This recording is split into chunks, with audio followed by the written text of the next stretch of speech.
In Belarus, in the Brest region, there is an increase in military activity. An accumulation of military equipment was noticed: complexes, S-300, Grady, and self-propelled guns. It is noted that an increase in military activity in the southwestern regions of the Brest region has been recorded over the past few days. Apparently, this is due to the planned exercises at the Brestsky training ground of the 38th Airborne Brigade, which have been extended until September 11, the report says. It is reported that since the end of August, both supply vehicles, various trucks, water carriers, field kitchens, and more serious weapons have been brought to the Brest region. So, over the past few days, the following have been transferred to the border regions of the Brest region with Ukraine. S-300 Air Defense System 2 units. T-72 at least 6 units. BMP 5 units. Howitzers 4 units. MLRS Grad more than 17 units. SAU-2S5 Hyacinth S 2 units. 1B-12 to 3 units. BTR BRDM 23 units. Radar 1 unit. It is noted that this number of troops is not enough for aggression against Ukraine. Probably, the pulling of additional equipment to the border areas may be another attempt to build up tension, the Belarusian Gaon group concluded. Earlier it was reported that in Belarus near the border with Ukraine on September 8 to 14 they are going to hold military exercises together with Russia and other CSTO countries. The head of Chechnya, Ramzan Kadyrov, said that he had already stayed too long as the head of Chechnya and deserved an indefinite vacation and a long vacation.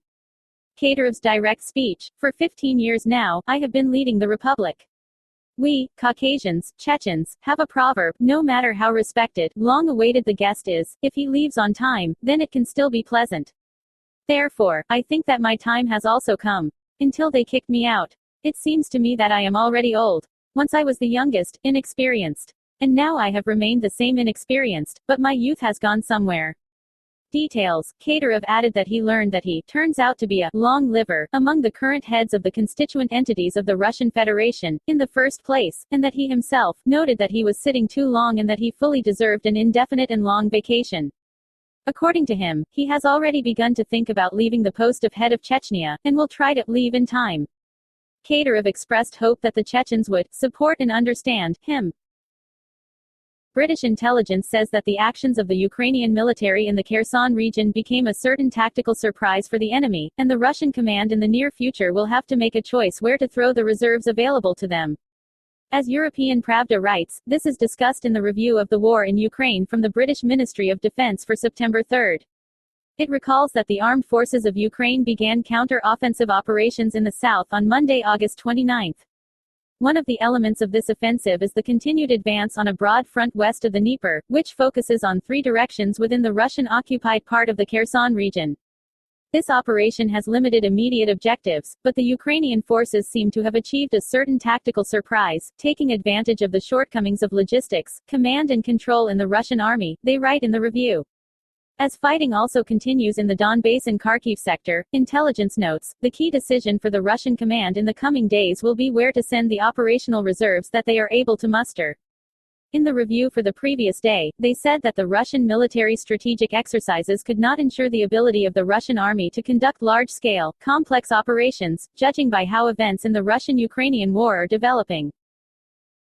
In China, they reacted to the sale of weapons to Taiwan by the United States of America.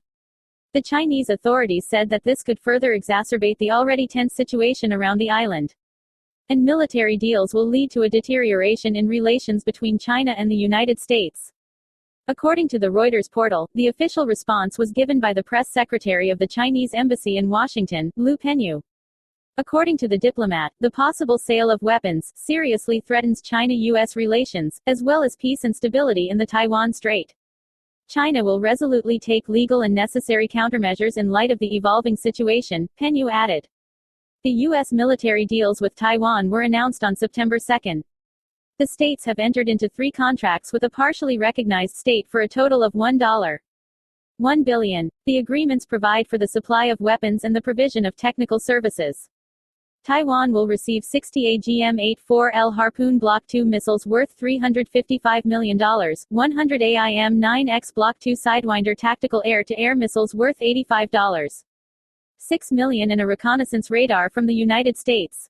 The latter is estimated at $655.4 4 million. Recall that the tension between China and Taiwan has increased after the visit to the island of the Speaker of the U.S. House of Representatives Nancy Pelosi.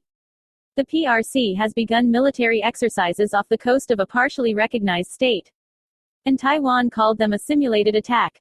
China has also cut military and climate dialogue with the U.S. and imposed sanctions on Pelosi and her immediate family. Taiwan opened warning fire on a Chinese drone on August 30. A day later, the military forces of the island shot down the drone of China. Recently it became known that in its military exercises, China simulates attacks on U.S. Navy ships. They can become targets as part of the capture of a strip of islands adjacent to the coast of the Middle Kingdom. U.S. geopolitical rivals are slowly uniting against Washington, according to an analytical column by Bloomberg. We are talking about the confrontation of the United States from Iran, China and Russia, the agency says. Russia and China proclaimed a strategic partnership, without restrictions, shortly before the start of the military operation, Bloomberg argues. Iran is providing military assistance to Russian President Vladimir Putin, the agency reports. Also, Beijing and Tehran have their own strategic relationship, which has been developing for several decades, the newspaper notes. At the same time, Bloomberg emphasizes that these countries have not taken on any official public obligations to protect each other. Washington is not yet faced with a full-fledged alliance of hostile powers, the agency notes. However, Iran, China and the Russian Federation are increasingly united in their hostility to the United States, Bloomberg says.